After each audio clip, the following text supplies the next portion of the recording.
Olha, eu comecei mais ou menos em 88, 89, fazendo som em campeonatos de skate, assim. Eu levava meus CDs, até alguns cassetes na época ainda existiam, pra tocar nos campeonatos enquanto os caras davam volta de skate. Como eu conhecia toda a moçada do skate ali, sabia o gosto musical de cada um, e aquela época era muito hardcore pra tocar, e muito som mais pesado, assim, hip hop bastante. Essa foi a minha primeira base, assim. Ainda em 89, a gente montou um subclube, assim, que funcionou 3 meses, que se chamava Ponto G.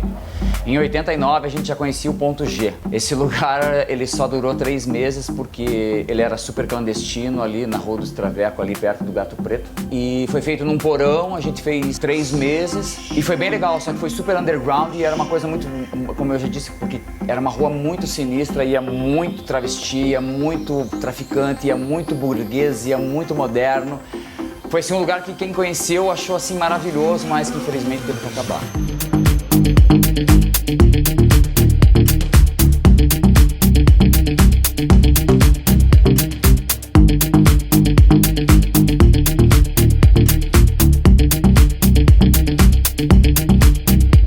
Eu vejo tanto release escrito isso, que a música tá desde a infância na vida do cara e Bom, no meu caso sempre teve mesmo. Meu pai sempre foi sempre gostou muito de samba, mas de samba bom, como eu sempre costumo dizer, de samba bom que tinha na época dele. E eu cresci ouvindo isso, porque meu pai era jogador de futebol, e a maioria dos amigos do meu pai eram todos negrões, então tinha aquele churrasco lá em casa, era samba ao vivo, samba no disco e só samba classe A. E minha mãe, por outro lado, era mais a Jovem Guarda, mais do rock, mais do Elvis, mais a Celi Campelo, mais essa turma toda. Então eu cresci realmente ouvindo música e peguei gosto por música muito cedo. Sempre gostei de música, desde que eu me lembro eu gosto de música. Comprava meus cassetes, comprava meus compactos. Então, como eu tive toda essa bagagem desde cedo, eu já comecei a colecionar discos muito cedo. Depois foi indo 12, 13, 14, 15 anos e sempre comprando. Eu peguei todas as fases da música, sabe? Desde o rock dos anos 60, peguei 70, veio a disco, veio o funk, veio o soul, veio a new wave, veio o punk, veio o new wave, veio o post-punk, veio isso, veio aquilo. Aí, como eu fazia esse som de campeonato, como eu tinha já um acervo muito grande de música, um dia eu quis comemorar um aniversário, isso um amigo meu me lembrou hoje, exatamente hoje. Nos anos 90 eu quis comemorar meu aniversário no bar de um amigo meu, que era o Sandro, que era do Circus. Só que o Circus, quando abriu, era um lugar para harleiro, só tinha sinuca e era para beber cerveja e tal, jogar uma sinuca. E eu fui lá falar com o Sandro, falei, Sandro, uma sexta-feira. Falei, eu queria fazer meu aniversário aqui sexta-feira, posso fazer uma festa aqui, tal, a gente arrasta essa mesa de sinuca, empurra pra lá. Dele, não, pode fazer, tranquilo, levamos som, levamos caixas de som de caseiras. O Adriano me lembrou isso hoje ainda, cara. Lembrou umas caixas de som caseira, umas 4, ligamos uns amplificadores. Enfim, toquei em cima de uma mesinha dessas de cerveja que é de aço, de lata. Botamos ali um CD player, uma garrate da Gradiente, um toca-disco daqueles que pula, se assoprar, pula. Cara, fizemos uma festa absurda. Reuni todo o meu material ali que eu tinha, que eu achei que dava pra tocar, que as pessoas iam dançar. E ali começou a minha carreira. Só que a festa acabou na sexta, foi super legal, todo mundo foi bacana. Pô, vai ter amanhã. Falaram, não, foi hoje, foi meu aniversário e tal. Daí o Sandro do Circus veio e falou assim, vamos fazer amanhã de novo. Falei, vamos. E essa brincadeira durou 10 anos. Com intervalo só que eu toquei no Syndicate por 2 anos, fiquei no Circus por 10 anos. E nessa época eu não me chamava de DJ, eu não achava que eu era DJ, porque como eu já respondi em algumas entrevistas na época, ser DJ pra mim era uma coisa assim breguíssima. Porque aquilo, por eu vir do punk, por eu continuar no pós-punk, essa coisa lá toda, essa coisa de discoteca, de DJ de discoteca, aquilo me apavorava os ouvidos, ser DJ. E nessa época começou a ter aqueles clubes de bairro, assim, aquelas coisas gigantescas e tal. E o DJ daquela época pra mim era aquele que tocava a pior música do planeta Terra. Eu falei assim, eu não sou DJ, não sou DJ, eu toco música, eu toco só música, eu gosto de pôr minhas músicas. Até que um dia eu tava folheando uma revista sobre DJs e ela tinha um encartezinho menor assim com alguns novos talentos, não lembro, uma coisa assim, era uma revista até alemã. E eu olhando a DJ tal, e apurando. Daí no final assim, cara, tinham 3 jamaicanos, 3 negão assim, de dreadão assim, e eles eram Soundman não sei o que era com um E, né, que daí no plural, era Soundman não sei o que. Daí eu falei, cara do som. Falei, eu quero ser o cara do som, então. Daí eu falei, o meu nome de DJ vai ser Soundman Paco. Daí eu virei DJ. Daí eu assumi a postura de DJ. Hoje em dia eu falo que sou DJ, né? Óbvio, né? Não posso dizer que não sou DJ. Mas hoje DJ é outra coisa, mas naquela época pra mim era uma coisa... não era legal.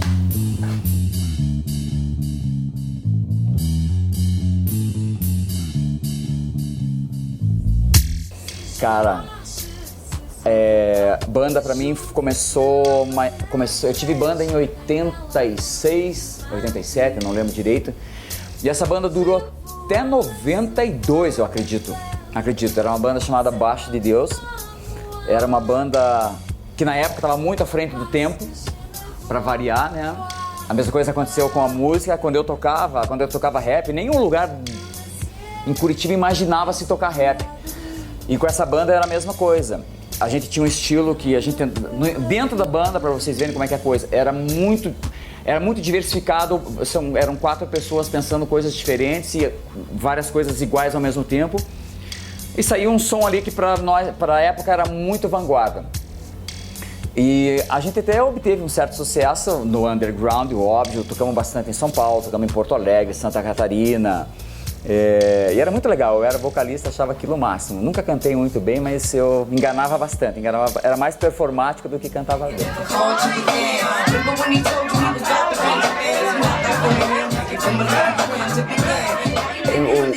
O que era legal, quando eu comecei a tocar nos circos, já nos 90, cara, eu tocava de tudo. Eu tocava de rap aos dances que tinham na época, assim, que eram umas coisas bacanas, assim.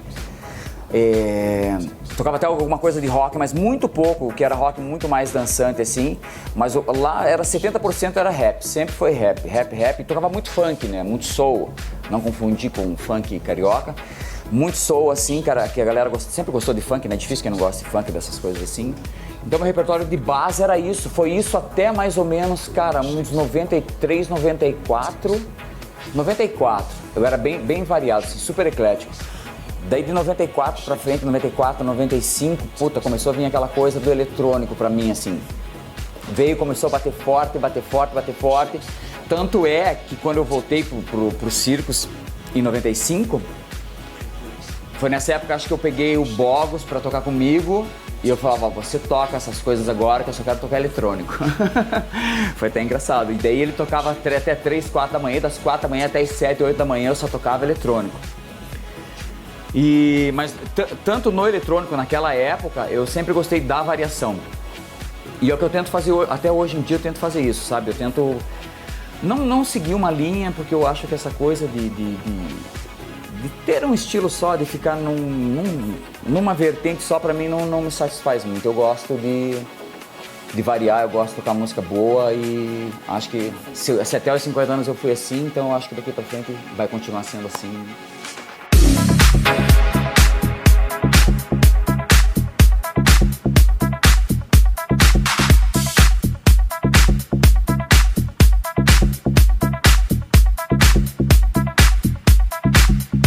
Considero ainda uma das noites mais legais da minha vida, foi essa vez que eu toquei no Love, graças ao Jorge, assim, que foi esplêndido. Nesse dia que eu toquei lá, era minha estreia em São Paulo praticamente, eu nervoso pro meu horário e daqui a pouco eu olhava pra pista assim, putz, eu vi Renato Lopes, eu vi o João Gordo do Rasporão, daqui a pouco chegou o Mau Mau e, cara, toda uma galera super conhecida, Versolato, estilistas e tal, eu olhava pro Jorge e falava, cara, relaxa, faça o que você faz em Curitiba que teu som vai funcionar certíssimo aqui. E de fato eu comecei a tocar. Foi até engraçado que no começo era tudo com vinil na época, né? Eu tocando assim, super nervoso. E a cabine do Love, era tete a tete, não tinha, era um degrauzinho desse tamanho assim, um por um a cabine e a galera dançava do teu lado. E eu comecei tocando e 1 e 2 e nervoso pra caralho. Daí o Jorge veio e chegou pra mim assim, Paco, ele falou assim, você tá no melhor lugar do mundo, pra melhor galera do mundo, assim, relaxa. Assim, eu conheço teu som faz tempo, relaxa. Cara, eu relaxei assim, cara, e soltei. Foi lindo, foi maravilhoso, foi foda. E engraçado é que ele chegou pra mim e falou assim, e era um super after que tinha lá, ele falou pra mim assim, quando for 5 pras 9, você desliga o som, a galera vai pedir mais música, você toca mais umas 2 e desliga pra sempre. Eu falei, que vão pedir outro som. Ele falou assim, meu, vai por mim. Ele falou assim, ó, tô indo embora, preciso ir embora e tal, me deu tchau, foi embora. Dito e feito, 5 para as 9, assim, cara, eu peguei, pum! Todo mundo, bateram palma pra caralho, começaram a pedir mais uma, daí eu peguei, já tava com uma pronta, pá! Voltou o som, todo mundo, uau! Subiu de novo, assim, cara. Eu toquei mais umas 2, cara, daí eu peguei, desliguei, e o que mais me impressionou nesse dia, a hora que eu desliguei a última, assim, cara, foi engraçado. Todo mundo virou pra porta de saída, foram saindo fora, assim, cara, batendo palma de costas, assim, cara, até sair do clube, assim, cara. Eu falei, porra, eu saí, eu encostava no canto e falava assim, meu, o que foi isso? Daí quando eu cheguei lá fora, foi até engraçado, quando eu cheguei lá fora, daí tava o Pareto, tava lá, né? Eu já era muito amigo do Pareto na época, tava lá fora, tava na balada. Encontrei ele lá fora, daí tava eu, o Pareto, daí um pessoal aqui de Curitiba que foi. Daqui a pouco veio de Gariscandurra, assim, de bicicleta. E eu já conheci ele aqui de Curitiba, a gente era, por causa dos circos, quando eles vinham fazer show pra cá, quando o Ira vinha fazer show pra cá, ele sempre passava nos circos, que ele já gostava de música eletrônica naquela época. Daí ele veio de bicicleta, parou e falou, pô, você tocou aqui hoje? Falei, toquei. Ele, porra, não sabia e tal, e tal. Daí eu falei, São Paulo é muito foda, São Paulo é muito foda. Party people in the house.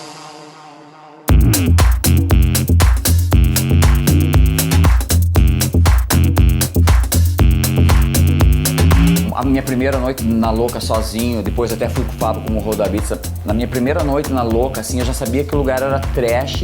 E o Ednei, que é um dos donos lá, era dono da Tecno Records, uma loja de disco que eu comprava também pra caralho lá, aquele que me levou pra lá. Ele já me avisou, cara, e era Tecno naquela época, né? Vinil, Tecnão, pegando solto. E até o Julião tava tocando no dia. Cara, eu sei que uma outra história super engraçada desse dia, que nesse dia que eu toquei na Louca, eu tocando assim, cara, juro pra você, coisa normal que acontece na Louca, né? Mas aquele dia foi surreal, porque era a minha primeira vez lá. Eu olhei pro lado assim, cara, tinha uns queijinhos ali pra galera subir e dançar. Tinha uma traveca, cara, juro pra você. Ela tava com a calcinha no joelho, cara, no joelho, assim.